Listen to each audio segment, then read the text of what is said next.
स्वामी समर्थ, जय जय स्वामी समर्थ, श्री स्वामी समर्थ, जय जय स्वामी समर्थ। श्री स्वामी समर्थ महाराजांच्या नामस्मरणाने आजच्या व्हिडिओला सुरुवात करूया। शुभ दुपार तुम्हा सगळ्यांना। कसे आहात तुम्ही सगळे? आशा व्यक्त करते स्वस्त असाल, मस्त असाल, स्वामींच्या सेवेमध्ये रममाण असाल। कालच्या व्हिडिओमध्ये सगळ्यांना ती जी आपण सांगितलेली माहिती आहे ती खूप आवडली, त्याबद्दल धन्यवाद। काल सांगितल्याप्रमाणे पेड कन्सल्टेशनचे रात्री 3 कॉल आले मला आणि आजही जे राहिले आहेत त्यांनी 10 ते 11 या वेळेमध्ये कॉल लावा। कोणीही 10 ते 11च्या आत किंवा नंतर कॉल लावू नका, मग दुसऱ्या दिवशी लावा। सकाळी किंवा दुपारी बोलणं शक्य होत नाही, त्यामुळे त्याचा आग्रह करू नका। रात्रीच मला तेवढा वेळ असतो ज्या वेळेत मी तुमच्याशी बोलू शकेन। दुसरी गोष्ट म्हणजे अघोर लक्ष्मी मंत्रजप सिद्ध माळ तुम्हाला हवी असेल तर माझ्याशी तुम्ही व्हॉट्सअप मेसेजवर खाली नंबर देत आहे कॉन्टॅक्ट करू शकता। देवी देवतांच्या मूर्ती, तुमच्या राशीनुसार अडचणींनुसार ब्रेसलेट आणि लक्ष्मी कुंचन यासाठी सुद्धा तुम्ही माझ्याशी संपर्क साधू शकता। अघोर लक्ष्मी सिद्ध जपमाळ मंत्र आता केवळ 20 शिल्लक आहेत। ज्यांना हवे त्यांनी आजच्या आज बुकिंग करा, कारण त्याचा फायदा तुम्हाला अमाप होणार आहे। चला आजच्या व्हिडिओला सुरुवात करूया। आज मी तुम्हाला पर्समध्ये किंवा जवळ एक वस्तू ठेवायला सांगणार आहे जी अत्यंत दुर्मिळ, अनमोल आणि लाल किताब मधील हा उपाय आहे। याचा फायदा तुम्हाला 1000 पटीने नक्की होईल। ज्यांचा विश्वास नाही किंवा ज्यांना हे सगळं खोटं वाटतं त्यांनी कमेंटमध्ये येऊन लिहिण्यापेक्षा व्हिडिओ स्किप करा, जेणेकरून जर तुम्हाला हे सगळं चुकीचं वाटतं तर तुमच्यापर्यंत चुकीची माहिती पोहोचू नये, बरोबर आहे ना? ज्यांचा विश्वास आहे, ज्यांची श्रद्धा आहे उपाय आणि सेवांवर, त्यांनीच कृपया व्हिडिओ बघावा। कारण स्वामींना, आपल्या महाराजांना एकेरी नावात बोलवलेलं मला चालत नाही, मला आवडत नाही। बाकी तुम्ही मला काहीही कितीही बोला, मला आवडतं, पण तुझा स्वामी, तुझा स्वामी, तुझा स्वामी कुठं गेला होता, तुझा स्वामी नाहीच आहे, ही भाषा चुकूनही कुणीही वापरू नका। अगदी तुम्हाला कळकळीची विनंती आहे की स्वामींना एकेरी नावानं बोलवून तुम्ही तुमच्या डोक्यावरचं पाप वाढवू नका। मला हवं ते बोला, मला काही वाटणार नाही, पण स्वामींना तुझा स्वामी आहे कुठं वगैरे हे बोलू नका, तुम्हालाच याचा त्रास होईल। मी अगदी तुम्हाला कळकळून विनंती करते। आता आजच्या व्हिडिओमध्ये आपल्याला 3 गोष्टी मुख्यत्वे करून लागणार आहेत। सगळ्यात पहिलं म्हणजे आपल्या तुळशीतील माती, आपण जी घरात तुळस लावली आहे त्याच्या थोडीशी मुळाच्या इथली माती आपल्याला काढायची आहे। साधारण 2-3 चमचे क्वांटिटीमध्ये ती माती आपल्याला लागणार आहे। दुसरी गोष्ट लागणार आहे ती म्हणजे हळद। देवपूजेमध्ये जी हळद वापरतो ती हळद आपल्याला लागणार आहे। आणि कुंकू, ते सुद्धा देवपूजेमध्ये जे वापरतो ते कुंकू आपल्याला लागणार आहे। उपाय कोणत्या दिवशी करावा तर उपाय शुक्रवारी करावा, कारण शुक्रवार हा माता लक्ष्मीचा वार आहे। किती वाजता करावा तर संध्याकाळी, अर्थातच तुळशीतली माती काढू नये म्हणून सकाळी 9च्या आधी हा उपाय आपल्याला करायचा आहे। शुक्रवारी सगळ्यात आधी लवकर उठावे, शुचिर्भूत व्हावे, तुमच्याकडे लाल वस्त्र असतील तर लाल वस्त्र धारण करावे आणि जय माता लक्ष्मी किंवा ओम ऐं श्रीं महालक्ष्मी नमो नमः, ओम कुठलाही महालक्ष्मीचा जप करायचा आहे। श्रीं नुसतं म्हटलं तरी चालेल, ओम श्रीं महालक्ष्मी नमः हा म्हटलात तरीही चालेल। मनातल्या मनात जप चालू ठेवायचा।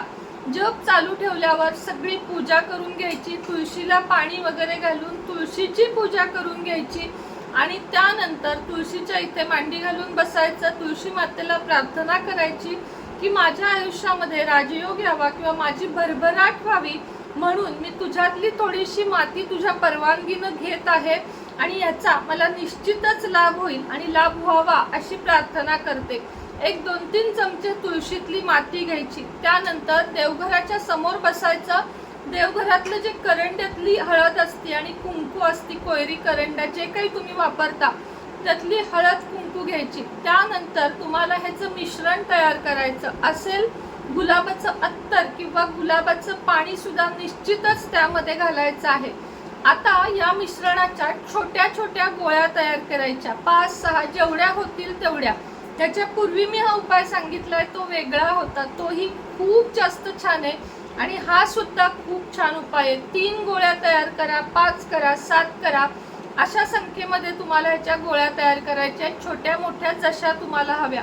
त्यानंतर या दिवसभर देवघरामध्ये ठेवायच्या आहेत. देवघरामध्ये ठेवून संध्याकाळी तुम्हाला एक माळ म्हणजे एक माळ किंवा 5 माळी किंवा 11 माळी जप करायचा आहे माता लक्ष्मीच्या कोणत्याही मंत्राचा. कमलात्मक मंत्राचा केला तर जास्त चांगलं. ओम ऐं श्रीम कमले कमलालये प्रसिद्ध प्रसिद्ध. ओम ऐं श्रीम कमले कमलालये प्रसिद्ध प्रसिद्ध. कमले कमलालये प्रसिद्ध प्रसिद्ध. ओम श्रीम ह्रीम महालक्ष्मी नमो नमः. काहीतरी माझी आत्ता फॉल्ट होते बोलताना, पुन्हा म्हणते, गोंधळ होतो कधी कधी. ओम ह्रीम श्रीम ह्रीम कमले कमलालये प्रसिद्ध प्रसिद्ध. ओम ह्रीम श्रीम महालक्ष्मी नमः या मंत्राचा जप करायचा 108 वेळा. हा नसेल जमत, ओम श्री महालक्ष्मी नमः या मंत्राचा केला तरीही चालेल, नुसता श्रीम मंत्राचा केला तरीही चालेल. हा मंत्र म्हणून झाल्यावर त्या ज्या आपण गोळ्या केल्या त्याला थोडंसं कुंकू हळद लावून घ्यायचं. दुसऱ्या दिवशी फॅन खाली किंवा उन्हामध्ये या गोळ्या चांगल्या सुकवून घ्यायच्या आणि नंतर एक आपल्या पाकिटामध्ये फुटणार नाही अशी काळजीपूर्वक ठेवायची. एक आपल्या घरातल्या तिजोरीमध्ये, एक आपल्या व्यवसाय करत असाल तर गल्ल्यामध्ये, आणि जर तुम्ही फक्त एक पाकिटात आणि एक तुम्हाला देवघरात आणि एक तुम्हाला तिजोरीत ठेवायची असेल तर 3च करू शकता. देवघराची ठेवाल ती डबीमध्ये ठेवायची आहे आणि जी तुम्ही बाकी ठेवाल पर्समध्ये वगैरे ती छोट्याशा कॅरी बॅगमध्ये, म्हणजे पिशवी असती ना जिपलॉकची किंवा दागिन्यांची पिशवी असती त्यामध्ये ठेवून तुम्हाला पर्समध्ये ठेवायची आहे. कोणताही महत्त्वाचा व्यवहार, नोकरी, बिझनेस या ठिकाणी जाताना ही सिद्ध गोळी तुमच्या सोबत कायम राहिली पाहिजे. तिजोरीमध्ये ठेवताना तिजोरी स्वच्छ करायची, त्यामध्ये लाल रंगाचं वस्त्र, माता लक्ष्मीचा छोटा फोटो किंवा मूर्ती, कुबेर मूर्ती आणि त्यानंतर थोडे कॅश ठेवायची. कॅशच्या मागे नेहमी आरसा ठेवायचा आणि मग ही गोळी ठेवायची. कॅश 500, 1000, 100, 10च्या नोटा काही असू शकतील, काही असेल सोन्याच्या वस्तू ठेवायच्या. मागे आरसा असेल, तुमचा पैसा मल्टिप्लाय होण्यास मदत होईल आणि निश्चितच तुम्हाला याचा भरपूर लाभ होईल. हे जे उपाय आहेत ते शास्त्राला अनुसरून आहेत, कारण आपण जेव्हा पिवळ्या रंगाची गोळी म्हणजे हळद वापरतो तेव्हा गुरु स्ट्रॉंग होतो. लाल रंगाची माती जेव्हा आपण लाल किंवा काळी तुळशीमधून घेतो तेव्हा आपला मंगळ स्ट्रॉंग होतो. आणि माती, हळद आणि कुंकू यामुळे या तिन्ही एकत्र ग्रह चांगले आल्यामुळं गुरु असेल किंवा मंगळ असेल हे तिन्ही ग्रह आपण आपले स्ट्रॉंग करतो आणि त्यामुळे आपल्या परिस्थितीमध्ये निश्चितच सुधार होतो. म्हणूनच हा उपाय करताना ज्यांना ज्यांना फक्त विश्वास आहे, श्रद्धा आहे, भक्ती आहे त्यांनीच करा, अन्यथा नाही केला तरीही चालेल. कारण कोणावरही आपण जोर जबरदस्ती करत नाही. मला आज मी अशी का बोलते, मी कधी रागात बोलत नाही, पण जेव्हा स्वामींना एकेरी नावानं बोलवलं जातं तेव्हा मला संताप येतो की मी ती व्यक्ती कोण आहे बघत नाही, मग मला राग येतो आणि म्हणून मी बोलते. ते कमेंट मी जितक्या वेळा डिलीट करत होते ना तितक्या वेळा हे कमेंट आले एकेरी स्वरूपात स्वामींना आणि त्यामुळं मला जे बोलावं लागलं. जर तुम्हाला कुणाला यामुळं मन दुखावलं असेल मनापासून माफी असावी. पण ज्यांचा विश्वास नाहीये की नाही त्यांना एकच पर्याय आहे, व्हिडिओ न बघणे, नास्तिकासारखे राहणे आणि कुकर्म करत राहणे. कारण ज्याची बुद्धी वाईट असती, जे कुकर्म करतात, जे चुकीचे असतात तीच लोक स्वामींना एकेरी बोलवू शकतात किंवा तीच लोक सेवा आणि उपायांना अंधश्रद्धा म्हणू शकतात. कारण आपण कोणत्याही व्हिडिओमध्ये असं नाही बोलत की आभाळातनं पैसा पडेल, करोडपती व्हाल. हे तुम्हाला पॉझिटिव्ह अफर्मेशन जेव्हा मी देते तेव्हा तुम्हाला निश्चितच त्यातून लाभ होतो, कुठलाही तोटा होत नाही. हे मलाही निश्चित माहिती आहे की काम केल्याशिवाय पैसा मिळत नाही, कोणाला कधीच मिळत नाही. लॉटरी वगैरे लागणं हे नशिबाचे भाग आहेत, मात्र कष्टाचा पैसा जेवढा टिकतो तेवढा हरामचा पैसा टिकत नाही. हे मलाही अर्थातच माहीत आहे. त्यामुळे कष्ट करा, नशिबाची जोड. तुमच्या पत्रिकातले चुकीचे ग्रह किंवा तुमच्यावर वाईट परिणाम करणारे ग्रह सुधारण्यासाठी निव्वळ माझा हा प्रयत्न असतो. श्री स्वामी समर्थ.